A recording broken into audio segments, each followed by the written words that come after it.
Gilberto de Abreu Sodré Carvalho é um pesquisador que tem se debruçado sobre temas relacionados à genealogia, à Inquisição, mas é também um ficcionista de obras de valor, além, claro, de ter escrito livros no campo do direito e também da gestão. Literatura Hoje, série do portal Entre Textos, tem a alegria de poder conversar com o Dr. Gilberto de Abreu Sodré Carvalho exatamente sobre seus dois livros de ficção. Dois de seus livros, Memorial do Ouro e O Advogado e o Imperador.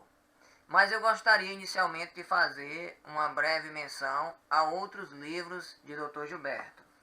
De fazer menção a Os Carvalho de Almeida do Piauí, Antepassados, Genealogias Patrilineares de Minha Mãe e de Meu Pai, edição recente. Homos Genealógicos, Gênese e Evolução do Ser Humano Socialmente Importante. Neste livro, Dr. Gilberto estabelece anotações teóricas fundamentais para se constituir uma metodologia em genealogia. E livros como O Poder na Sociedade Brasileira,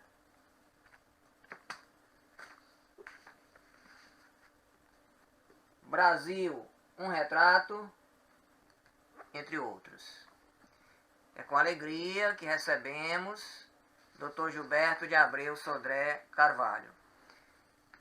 Seja bem-vindo. Eu começo, Dr. Gilberto, perguntando ao senhor, não apresentei aqui os dois livros de ficção, vou mencionar daqui a pouquinho, apresentar aqui a capa de cada um deles.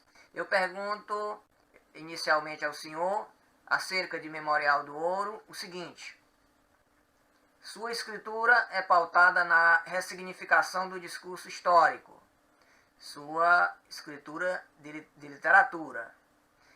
De que modo a memória lida e, sobretudo, a verdade ou versão da história determinam seu processo de criação?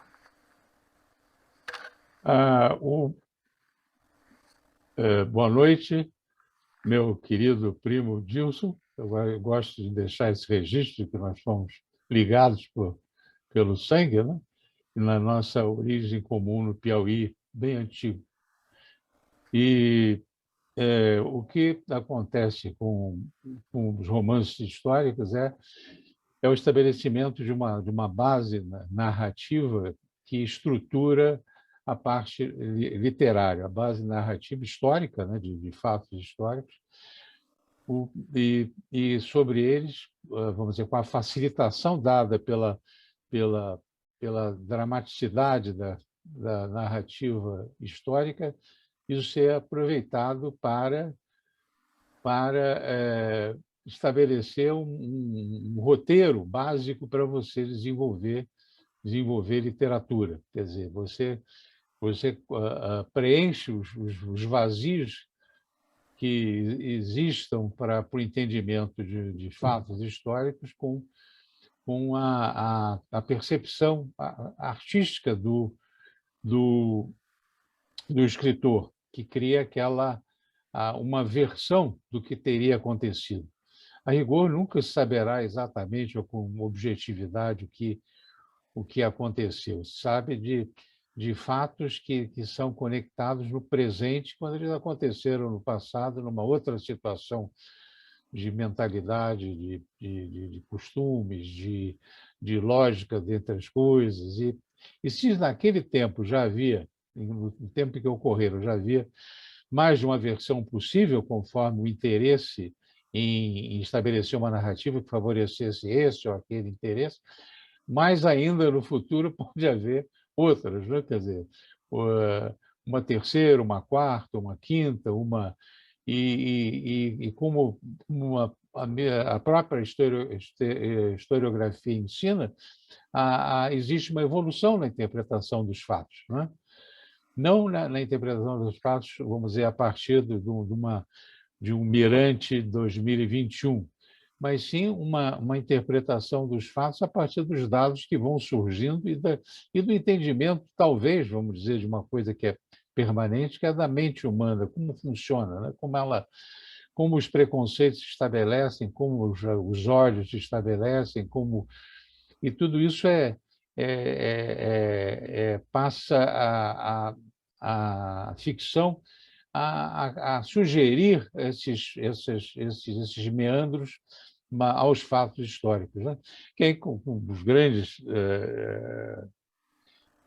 homens ou escritores da ficção ocidental são Cervantes e Shakespeare. Os dois eles penetraram na alma humana para descobrir aspectos que antes eram colocados fora. A coisa era a crônica não entrava nessa discussão, né? Então, o que acontece com o memorial do, do ouro é uma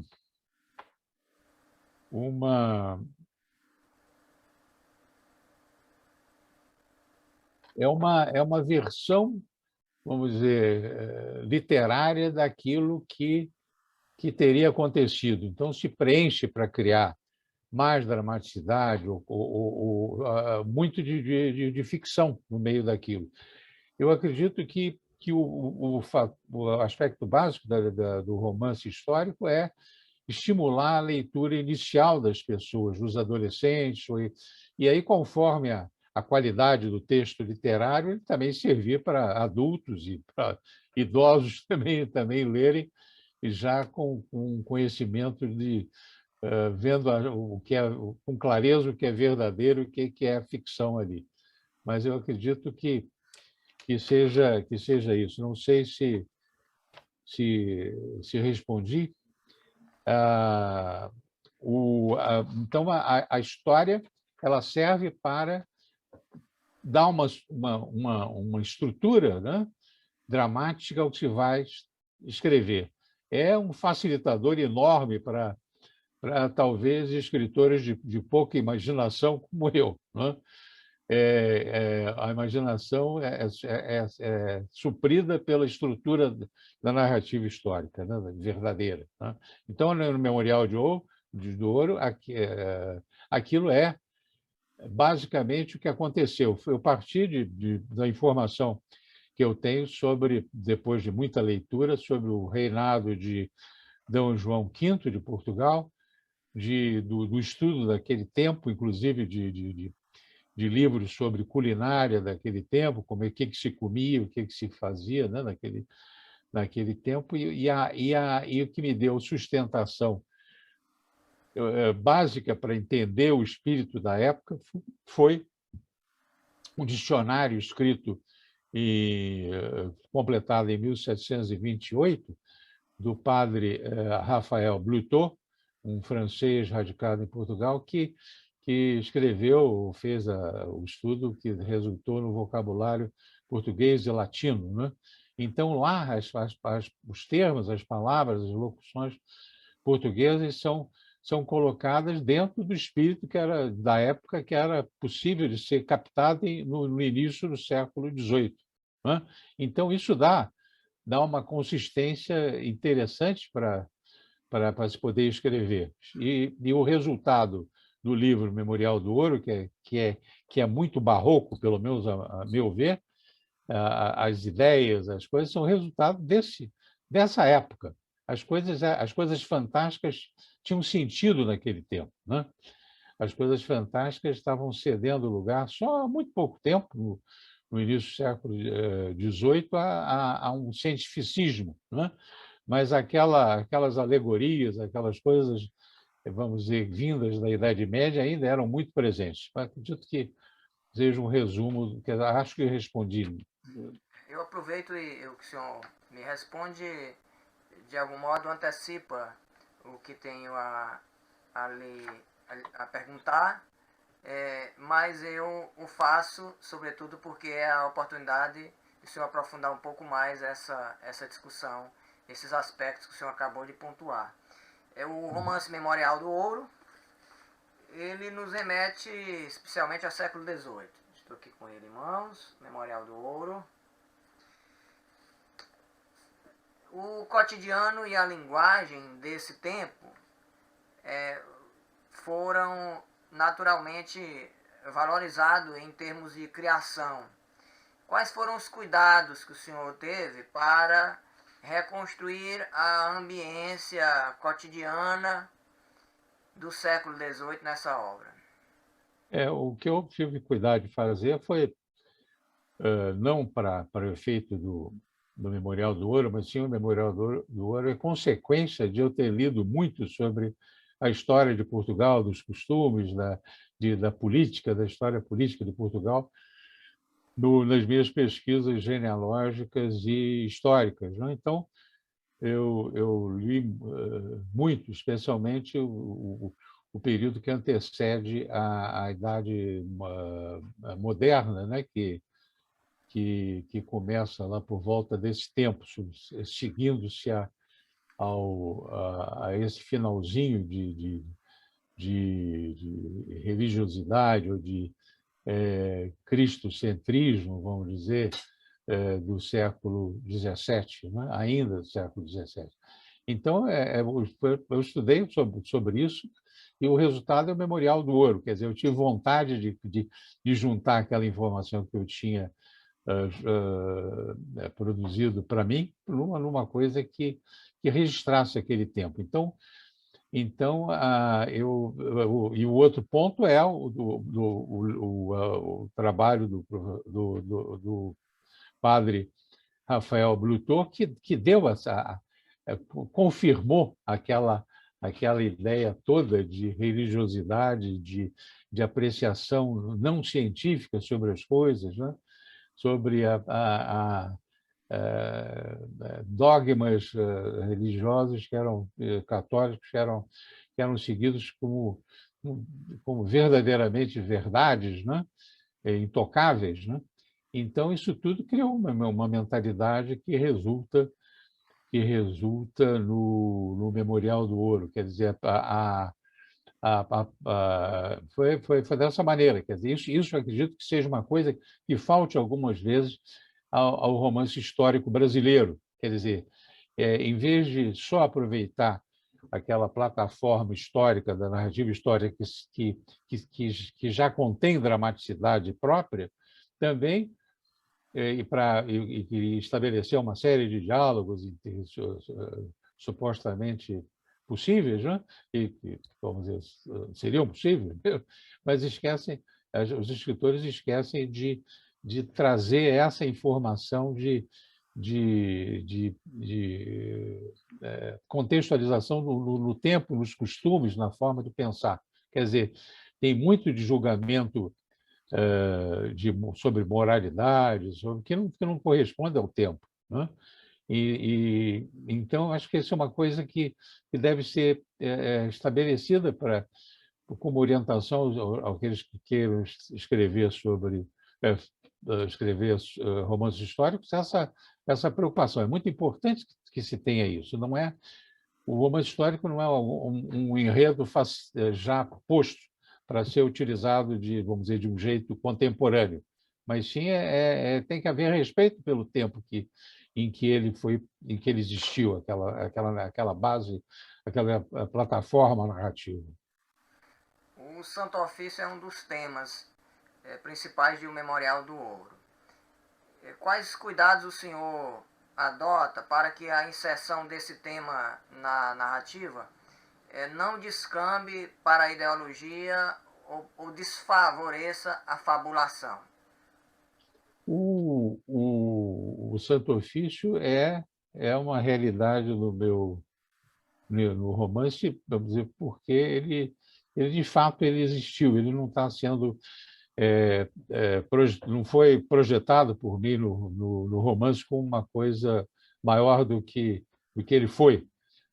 Talvez ele tenha sido muito maior do que eu consegui transmitir, né? A presença dele. Porque ele transformou a fé católica, os dogmas católicos, em verdades imponíveis como não se admitindo, vamos dizer, oposição a elas. Então, elas formavam a modo de pensar mesmo do tempo. E se não era um modo de pensar, vamos dizer, sincero das pessoas, era um modo de pensar que era aquele possível de se transmitir numa sala de estar, na igreja, na praça, né? Era sempre era esse o jeito. Então, eu estudei para ter esse limite de que não seria assim não seria a proposta de um pensamento contrário, vamos dizer, opiniaticamente ao Santo Ofício. Eu pesquisei, como genealogista, eu fiz isso, muito de processos da Inquisição, em que cristãos novos eram chamados a responder a processos porque como cristãos, não poderiam, vamos dizer, contrariar o pensamento, os dogmas e mesmo as instruções pontuais da estrutura da Igreja Católica, né? E convém também dizer o seguinte: a Igreja Católica era algo existia naquele tempo, no início do século XVIII, como uma instituição que propunha a fé, que convertia, e existia a par dela em Portugal, como também na Espanha hoje, o Santo Ofício, que era uma espécie assim do delegacia policial da Igreja Católica, né? que investigava o que tinha ocorrido de contravenção, de crimes, né? De heresias e tal, e ir atrás de comprovar aquilo. E a comprovação era extremamente fácil de fazer, porque a presunção é que a pessoa fosse culpada, não que fosse inocente e então se tentasse ver se tinha havido alguma coisa. Não, a presunção era que a pessoa era culpada, quer dizer, o indício já era a presença do demônio no comportamento da pessoa. A heresia era demoníaca, né? A heresia não era uma forma de pensar alternativa, mas era algo demoníaco, algo fora do mandatório religioso. Recentemente, o professor Washington Ramos, que assina a coluna no portal Entre Textos, leu com entusiasmo o romance Memorial do Ouro. E como nós conversamos a respeito da obra, a pedido de Entre Textos, ele nos formulou duas perguntas para esse momento. Eu gostaria de transmiti-las. A primeira delas: o violento ataque a São João del Rei é fato histórico ou ficção? É ficção, foi uma forma que eu tive para mostrar, vamos dizer, a contundência do Santo Ofício em debelar uma rebeldia estranhíssima que estava acontecendo, que era uma rebeldia coletiva, né, de as pessoas estabelecerem por si mesmas uma forma de convivência que independia de qualquer coisa, de qualquer autoridade. Vamos dizer, a ausência da autoridade era percebida, isso está, vamos dizer, não expressamente, mas essa é a razão daquele incidente, né? Era absurda, né? Quer dizer, nada poderia existir sem que houvesse a presença da autoridade, da hierarquia, da recomendação de como agir, não é? Isso é uma coisa meio difícil de se entender hoje em dia, que até no ensino, na aprendizagem educacional, se estimula a divergência, a discussão, o debate, as alternativas e tal. Naquele tempo não existia o contrário, quer dizer, a conformidade era o exigido, não era só o que parecia fazer sentido, não, era o completamente exigido. Então, para debelar uma coisa daquela, só um jeito muito contundente mesmo, já que as pessoas se tinham rebelado, né? Então, é falsa, é ficção completamente, apenas ela quer mostrar isso, né? O curioso é que a pergunta do professor Washington nos faz ver que, ao lermos um romance histórico, nós tendemos as fronteiras entre o real e o imaginário são desfeitos, e nós tendemos a ler mesmo o fato histórico como ficção, e a questionar, inclusive, a verdade do fato histórico, ou a versão do fato histórico ali empreendida, ou aquela versão como verdade. Porque nós lemos a versão tida como verdade como se ela fosse literalmente ficção, né? Então nós subvertemos, de alguma forma, o modo de ler, porque nós lemos o fato histórico, mas nós o lemos de maneira diferente. Nós não lemos literalmente como verdade histórica. Aqui o professor Washington projeta a sua pergunta exatamente a impressão, né, de que o fato de ficção possa, por estar no texto, por estar num texto de ficção e por ser um fato histórico, estar num texto de ficção, possa verdadeiramente aquele fato, um fato de ficção, possa verdadeiramente soar como um fato histórico. É um aspecto Né? curioso, né? Isso me deixa muito, muito feliz, porque é um entendimento feito pelo professor do sentido daquele tempo histórico. Aquele tempo histórico inadmitia, vamos dizer, contrariedades, né? Então, o que acontece ali é uma rebeldia enorme, que é decorrente do rei Dom João V ser um déspota, vamos dizer, teocrático, né? Quer dizer, ele embora fosse um grande pecador, vamos dizer assim, ele se sentia um ungido e o vigário de Cristo no reino de Portugal. Quer dizer, era essa a menção, era essa, vamos dizer, o contexto de um rei católico naquele tempo, né? E ele era, vamos dizer, quanto ao comportamento dele, é tudo histórico mesmo, as amantes dele, a, a, freiras, tudo é completamente verdadeiro. Quer dizer, eu faço aquilo, vamos dizer, ter consequências, né? Ter consequências para mostrar o absurdo da, mesmo eu não mostro que é um absurdo, eu mostro que eu descrevo alguma coisa que faria completamente sentido. E o que faz o professor Washington é me gratificar muito por ter percebido isso, né? De que aquilo seria possível, né?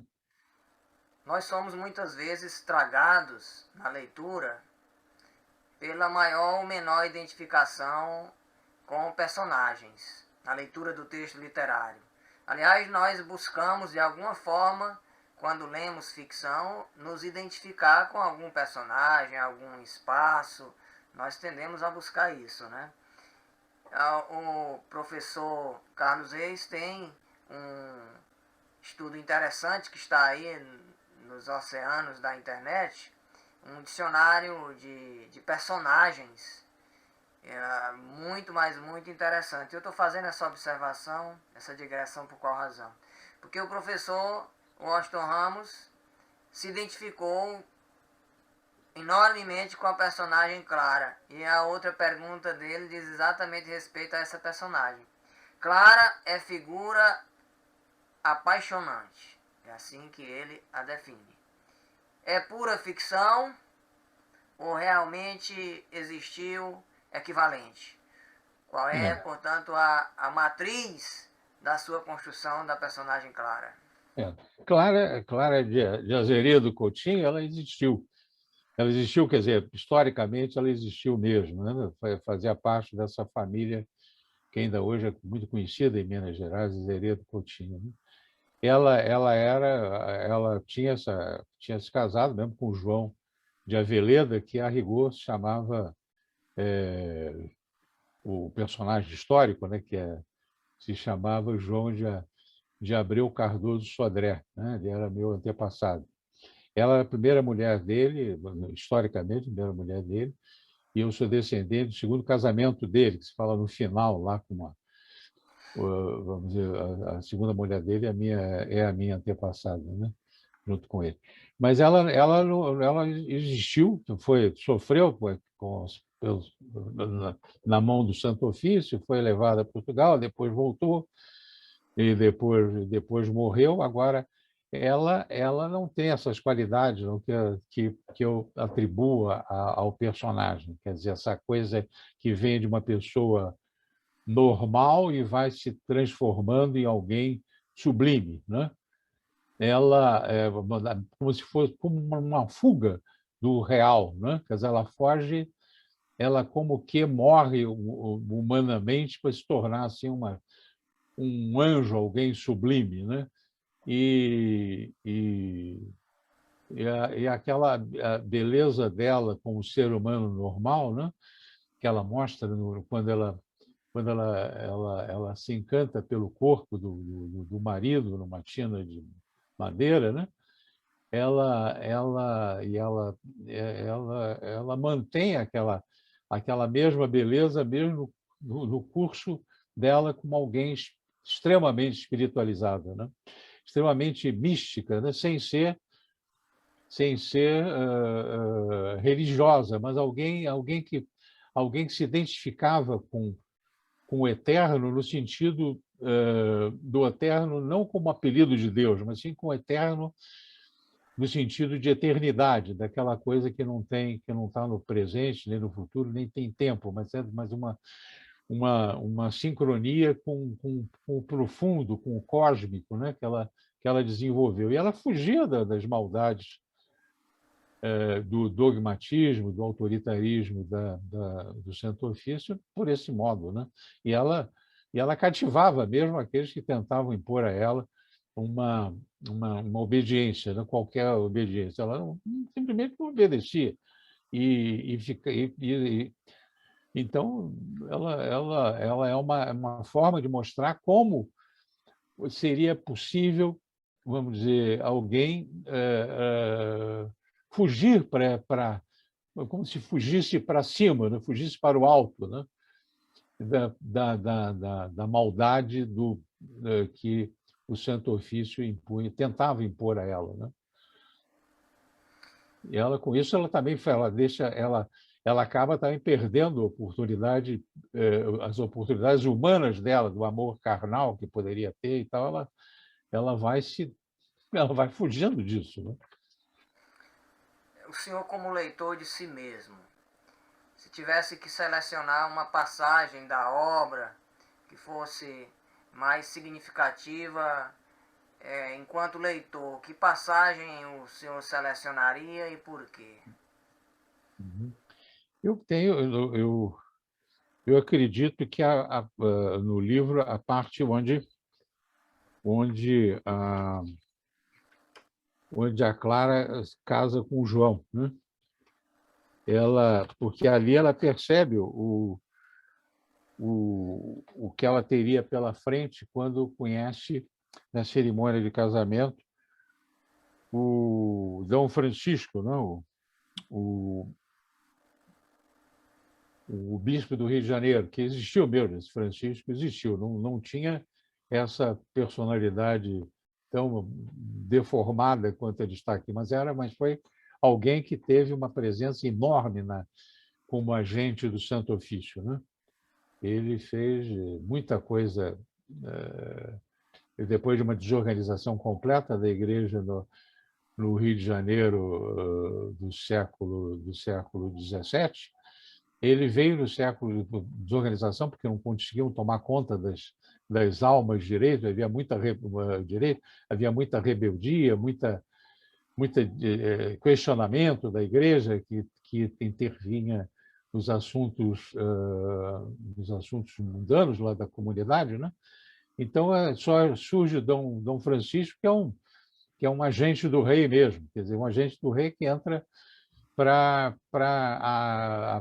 vamos dizer, subordinar e submeter a cidade do Rio de Janeiro e a província do Rio de Janeiro para servir como escoador do ouro naquele tempo em que Minas Gerais o ouro estava sendo descoberto em Minas Gerais e era importante ter um porto livre da influência de gente ligada na ocasião à cultura do açúcar, né? Então era um jeito de substituir a cultura do açúcar pelo ouro, né? A monocultura do açúcar pela monoeconomia do ouro. Para isso ela precisa haver uma ação desse tipo. Sempre o Santo Ofício esteve ligado ao rei de Portugal para efeito desse trabalho de solapa, né? Do que podia ser contrário, né? E então acho que o texto interessante que eu acho é da página 93 do livro até que até a 99, eu acredito. É o que mais traz É satisfação enquanto o leitor que de... mais traz satisfação, porque mostra o conflito dela com o bispo. O conflito dela, da pureza da natureza dela com a pureza, com a qualidade, vamos dizer, subordinante, autoritária, machista, truculenta, né? Do bispo, né? Que a fé do bispo, uma fé, vamos dizer, de conveniência, porque ser agente desse tipo da igreja e do Santo Ofício e ser agente do rei, o que ele era, né? Das três coisas, era muito simples, né? Bastava ser obediente, né? Ser obediente àquelas coisas e o poder vinha daquilo. Um poder meio falso, né? Porque é um poder que se exerce como instrumento e não como aquele que cria a ideia nova. Não, isso ela percebe e ele percebe nessa cerimônia do casamento. Então, o resumo do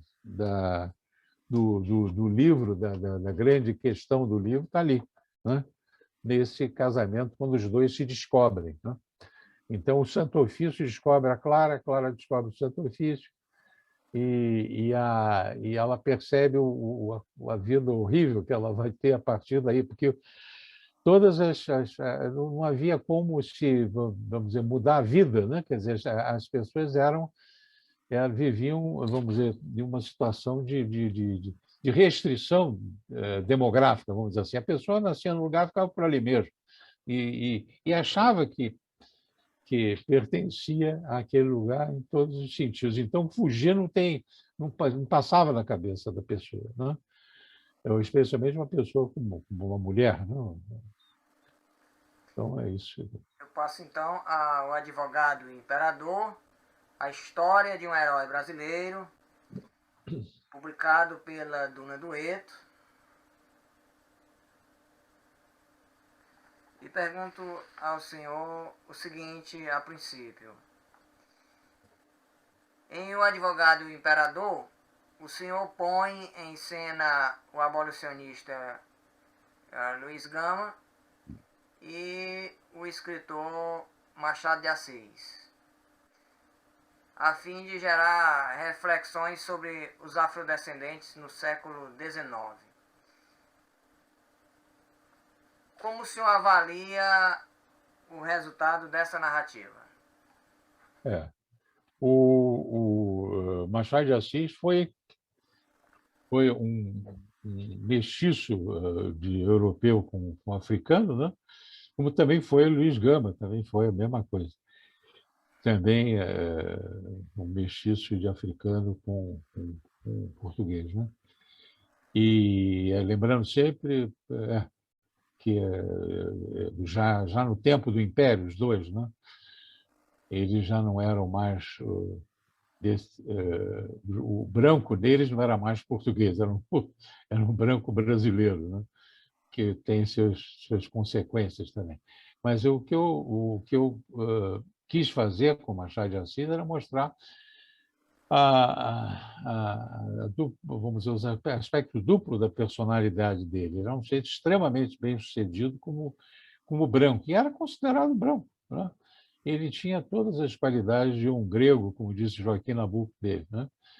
Ele era um varão grego, estava acima dos julgamentos quanto à raça. E ele se omitia sobre isso de em grande monta, né? Apenas as pessoas hoje em dia tentam identificar alguma coisa de antirracismo na parte dele, em alguma coisa que ele tenha dito, mas é muito difícil, né? Porque ele era a estética dele, a forma de narrar, a simpatia com os personagens, não tinha nada de crítica quanto a esse aspecto específico de raça, né? E o outro, o Luiz Gama, ele negou completamente a branquitude dele possível.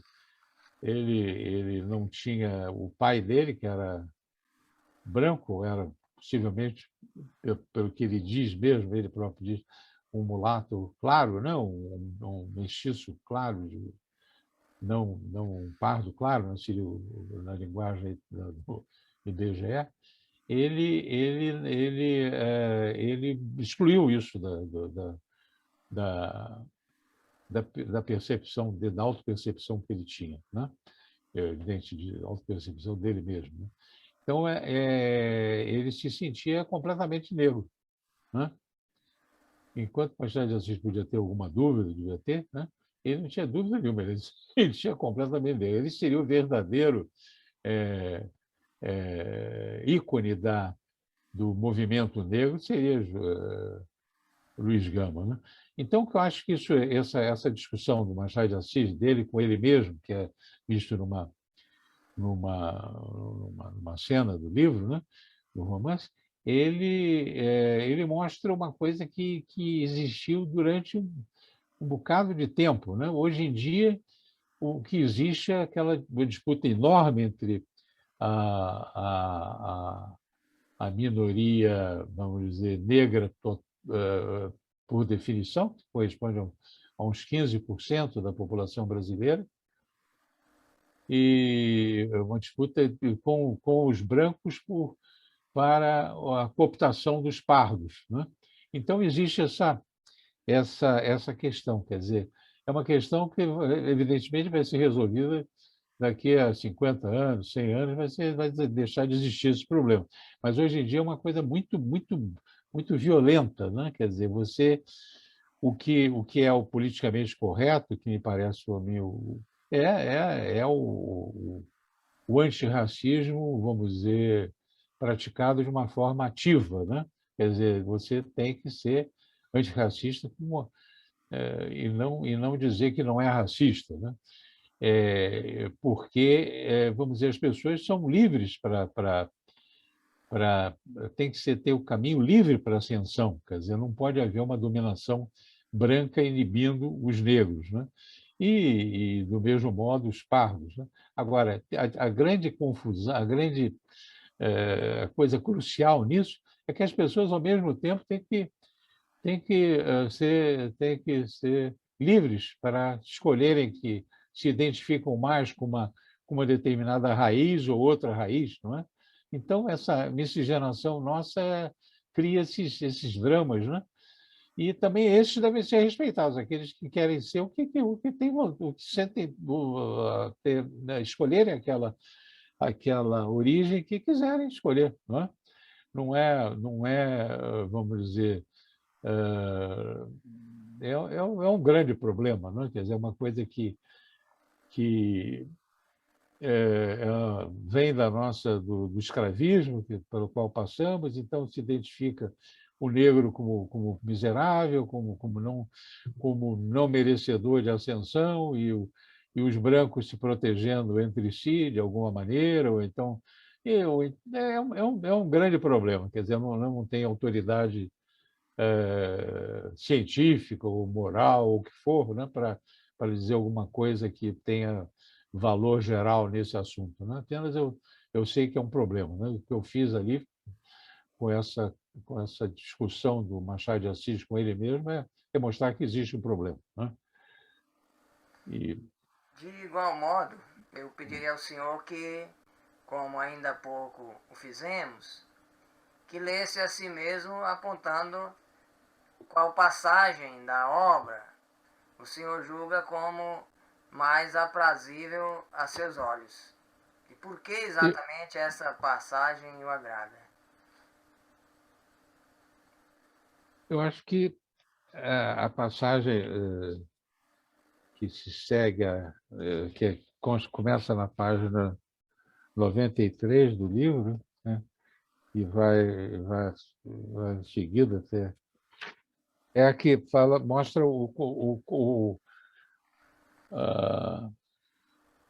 a interação entre o imperador e Luiz Gama. Essa parte é ficção completamente. Luiz Gama, pelo que se sabe, nunca encontrou com o imperador Dom Pedro II, não encontrou.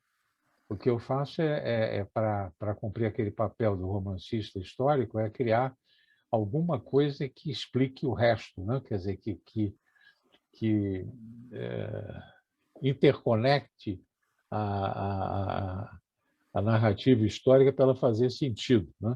E quanto mais contundente for, mais dramática for, melhor, porque chama atenção e faz pensar, né? Então, Dom Pedro II, embora as pessoas não queiram achar assim, ele foi um mantenedor do escravismo no Brasil. Ele era representante, uma espécie de um síndico, né, dos senhores daquele tempo, os senhores de engenho. Naquele tempo o açúcar era a coisa principal, era o produto principal. Depois veio o café, mas na mesma linha de também poder político, né? Então, essa gente, ele era representante disso, ele não era outra coisa, né? Ele era, vamos dizer, alguém adornado com a tradição familiar Bragança, né? E Habsburgo também, pela mãe, né? Ele tinha aquela dignidade que era vista como coisa divina mesmo no século XIX, né? Quer dizer, por conta da tradição que vinha adiante, as pessoas tinham... E o rei, o imperador, ele era o representante da desigualdade, né? Tanto que havia, ele como rei e imperador, era alguém absolutamente diferente pela própria doutrina da monarquia, diferente de todos os outros. Então, ele era uma sustentação para o escravismo, né? Não se supõe escravismo sem haver uma básica diferença entre as pessoas, né? Então, esse contato dos dois faz com que os dois se descubram se desnudando um para o outro, né? A presença do imperador é tão forte para o Luiz Gama que ele no início ele cede, ele se fragmenta, né, diante do contato, vamos dizer, pessoal, né, presencial com o imperador. Mas depois ele se recupera chamando a força, chamando para si a ajuda da mãe, da memória da mãe, para ele se impor. E ele se impõe de um jeito total diante do imperador, e o imperador nota isso, né? Então, essa entrevista que os dois têm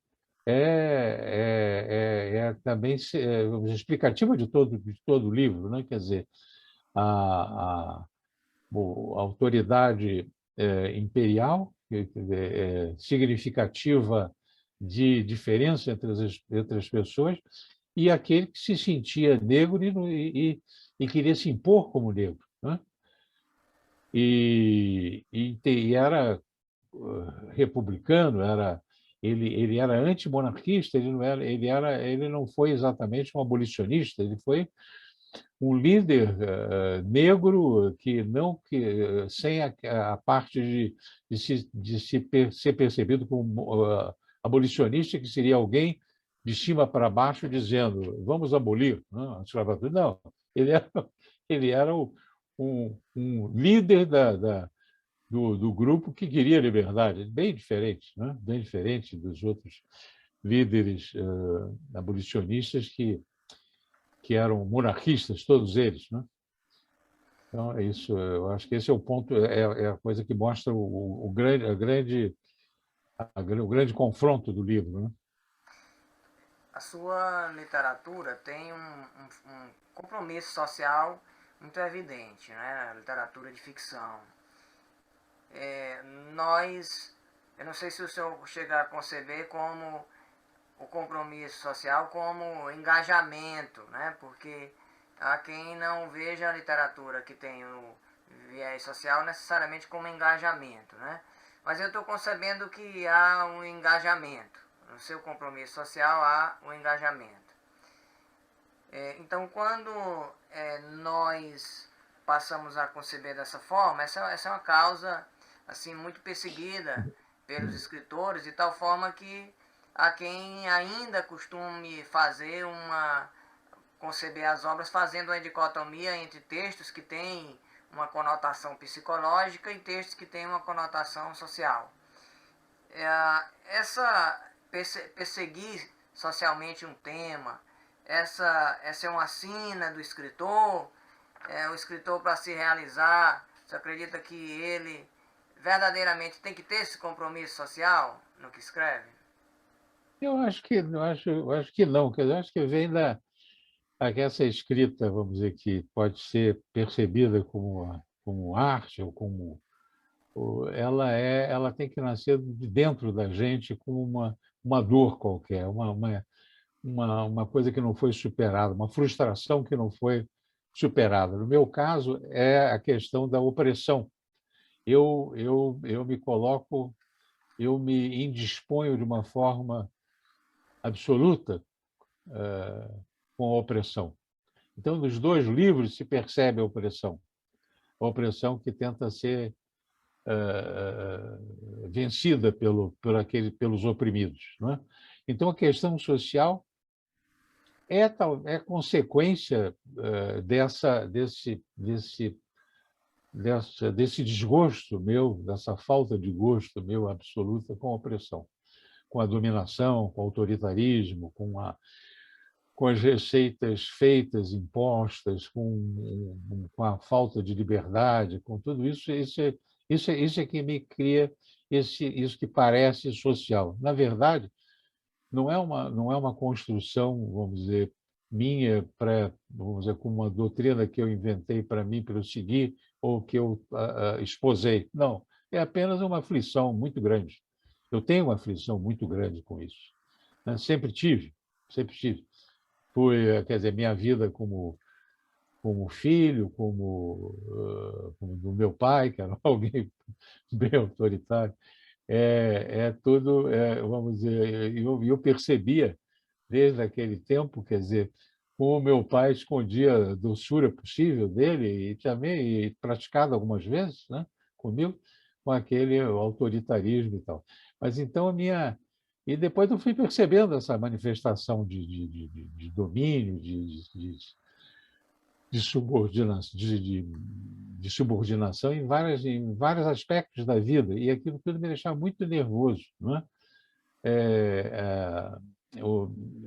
Hoje em dia se percebe esse autoritarismo no esconder as coisas evidentes, de escamotear, de fazer como se não tivesse acontecido, de negar o óbvio, tudo isso me parece autoritarismo. Né? Então, eu sou muito mais alguém aflito com essas coisas, quer dizer, eu sou muito mais um paciente do que um líder.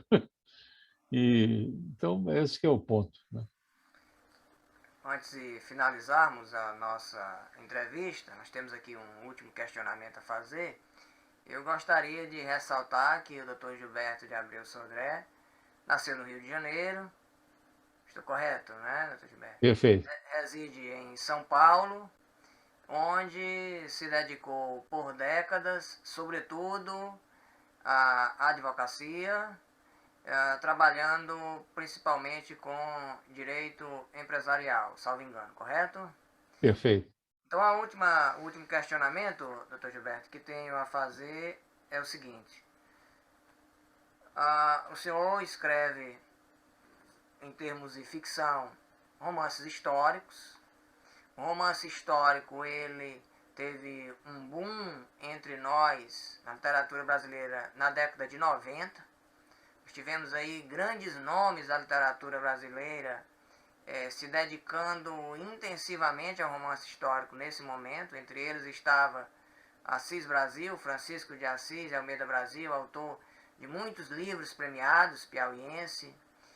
E eu pergunto ao senhor, então, qual é o lugar do romance histórico hoje? O romance histórico continua sendo praticado, continua sendo um romance prestigiado, mas qual é, sob sua ótica, o lugar do romance histórico na literatura brasileira contemporânea? Os romances históricos, né, têm o seu ápice nas sociedades em que são muito prestigiadas, nas sociedades que se autoadmiram, né, que se festejam a si mesmas, né, como é o que acontece no Reino Unido, na Inglaterra, na Escócia, que existe muito na França, né, em que existe essa celebração, né, dos personagens históricos. Aí, com isso, aparece assim, vamos ver, paixões por esse personagem, por aquele outro, e os autores nesses países são assim, trazem esses personagens para a apreciação das pessoas através do romance histórico, né? No Brasil, quer dizer, o que eu acredito que seja importante de colocar é que deve haver cada vez mais, vamos dizer, pesquisa sobre os costumes da época, sobre o contexto da época, né?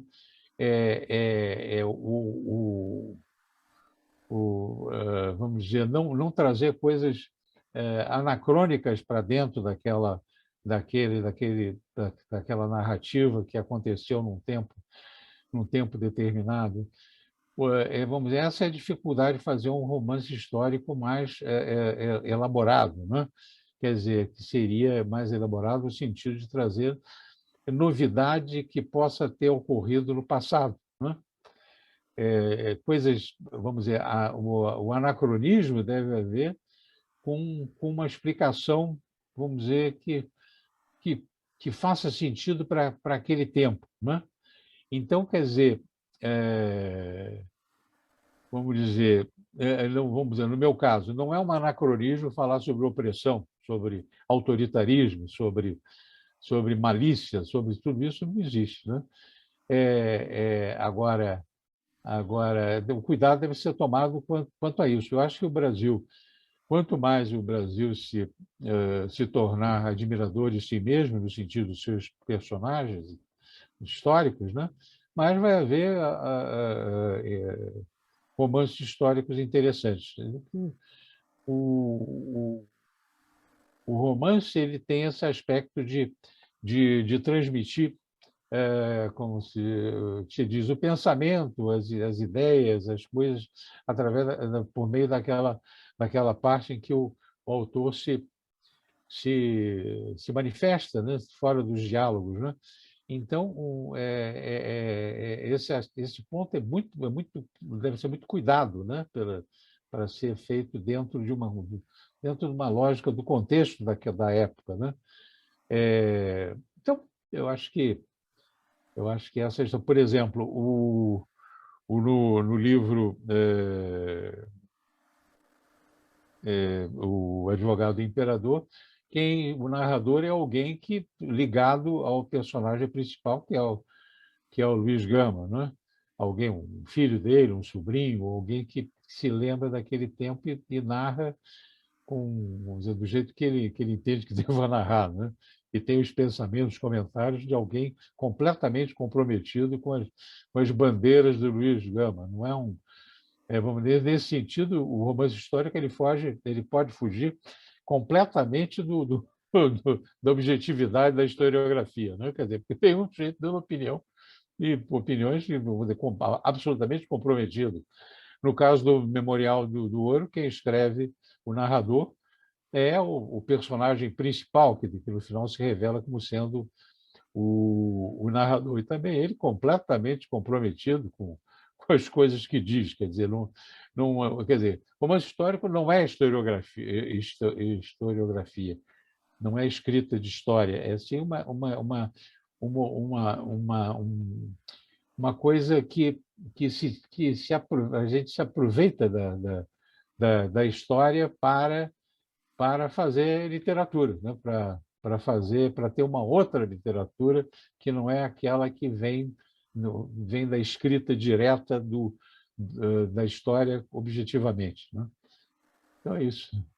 Nós agradecemos ao Dr. Gilberto de Abreu Sodré Carvalho, autor de mais de uma dezena de livros, passeando por campos diversos da atividade humana, entre os quais estão romances históricos, Memorial do Ouro, O Advogado e o Imperador, este editado pela Duna Dueto. Agradecemos ao Dr. Gilberto de Abreu Sodré Carvalho a sua contribuição para a série Literatura Hoje do portal Entre Textos. Muito obrigado. Obrigado também, Gilson.